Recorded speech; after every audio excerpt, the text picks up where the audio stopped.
Late Night with the Minotaur, the pop star, the doctor, and the Minotaur's meltdown premise. Kyros Ironclad, the one and only the Minotaur, has a massive guest tonight, Luna Blaze, a superstar pop icon known for her no-bullshit attitude and hair-trigger temper when faced with clueless interviewers. She's brought her entourage, and she's not here for any of Kyros' nonsense. As usual, Kyros has no idea who he's dealing with. Opening. The lights dim, heavy metal blasts, and Kyros, towering and musky as hell, struts onto the stage through a thick wall of fog, grinning as if he's already won an Oscar. The audience's applause is polite but confused, a mix of genuine fans and people wondering how they got here. "Welcome to Late Night with the Minotaur, the only show that's all about me, Kyros Ironclad," he shouts, pumping his fists in the air. "Tonight, we've got some big-shot singer, but who the fuck cares? I'm here, and that's what counts." He flexes, expecting a standing ovation. Instead, a few people clap uncertainly. Enter Luna Blaze. Luna Blaze, pop icon in a sparkling leather jacket and neon pink hair that practically glows, strides onto the stage with a smirk. She eyes Kyros up and down, her face barely hiding her disgust. Kyros, completely oblivious, spreads his arms wide. "Luna, you're welcome for getting to be this close to the Minotaur," he says with a shit-eating grin. "How's it feel?" Luna crosses her arms, not missing a beat. "Feels like you could use a fucking shower, buddy." The crowd laughs, and Kyros, convinced she's complimenting him, laughs right along. "Yeah, that's the Minotaur musk, baby. Fans love it. Pure, unfiltered animal right here." Luna raises an eyebrow, giving him a once-over. "Right. Smells like a raccoon crawled up your ass and died." Kyros versus Luna. The shit show begins. Kyros, completely missing her jab, barrels into his interview with all the subtlety of a train wreck. "So Luna, what's it like being almost as famous as me?" Luna stares him down, completely unimpressed. "Kyros, I sold out Wembley Stadium, twice." He laughs dismissively. "Oh, Wembley, that's cute. Ever heard of the Labyrinth Circuit? I ruled that shit for years. Took down monsters twice my size. If you ever need protection, I'm your man." Luna raises an eyebrow. "Sure, I'll give you a call when I'm desperate enough to hire a walking cologne ad from hell." The crowd cracks up, while Kyros, looking slightly rattled, forces a laugh. He glances at Dara Stonewell, his eternally exasperated assistant, who's standing off stage with her arms crossed, barely hiding her smirk. Dara mutters to herself, "This is a fucking disaster in slow motion." The hygiene crisis. Enter Dr. Felix Voss. Just as Kyros launches into another ridiculous tale about taking down the biggest goblin in the realm, Dara signals for Dr. Felix Voss to come on stage. Felix, looking thoroughly done with life, strides on with a spray bottle, his face a mask of utter disgust. Kyros scowls. "Felix, I'm in the middle of something important here." Dara's voice cuts in, deadpan. "Yeah, and you're also stinking up the entire goddamn studio." Felix snaps on gloves, sighing.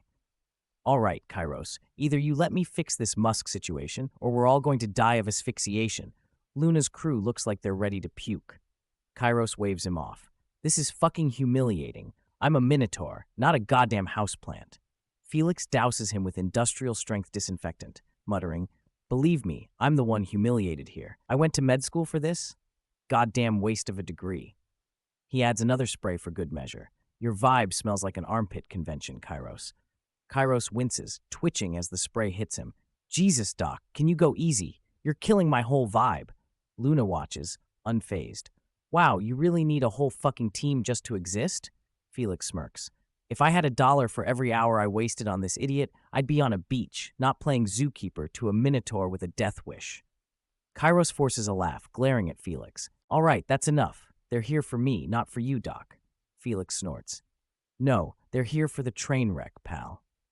Audience heckling. Kyros loses control. As Kyros tries to regain his footing, one of Luna's entourage members calls out from the audience. "Hey, when's the Minotaur gonna stop talking out of his ass and let her speak?" Kyros, visibly pissed, snaps back. "Hey, asshole, you're lucky to be in the same room as me." Luna seizes the opportunity. "Yeah, because who doesn't want to be trapped in a fucking sauna with a Minotaur who thinks his shit doesn't stink?"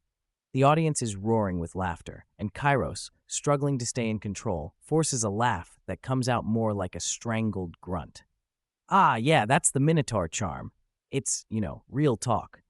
Felix, standing just off stage, mutters to Dara, "Real talk, my ass." This guy's one spray away from smelling like a damn landfill. Dara, barely containing her laughter, pats Felix on the shoulder. I owe you a drink after this one. The chaotic finale, Minotaur versus pop star desperate for control, Kyros decides to save the show by challenging Luna to a strength contest right on set. Without asking her opinion, he flexes dramatically, gesturing for her to do the same. Luna stares at him like he's lost his mind. A strength contest? What are we, cavemen? Go fuck yourself. Oh, I get it, Kyros smirks. You're scared. Can't handle the big leagues, huh? Luna steps right up to him, poking his chest with a manicured finger. Listen, I don't know what goddamn caveman frat house you crawled out of, but I've got better shit to do than stand around flexing my muscles with you. The audience is losing it, and Kyros, momentarily stunned, tries to stammer out a response. Dara, sensing this is about to go nuclear, jumps in to wrap things up, but Kyros throws up his hands in desperation. See? This is what you get on Late Night with the Minotaur. Real talk, real people, and real goddamn attitude. Luna rolls her eyes, finally fed up. Congrats, Kyros. You're a fucking embarrassment. She strides off the stage, her entourage trailing behind her, leaving Kyros looking like a deer caught in headlights. The victory sign-off.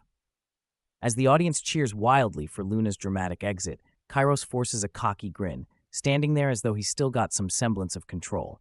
He adjusts his damp leather blazer, muttering, "She just couldn't handle the Minotaur's energy. Happens all the time."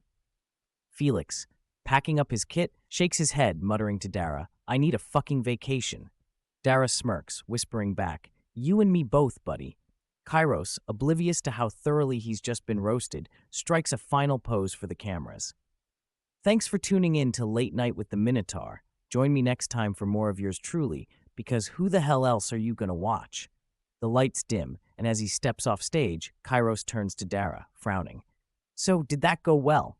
Dara pats his shoulder, Fanby barely containing her laughter. Sure, Kyros, you were fucking unforgettable. Felix, following close behind, mutters, yeah, unforgettable like a goddamn dumpster fire. And with that, another foul-mouthed, chaotic episode of Late Night with the Minotaur goes down in history.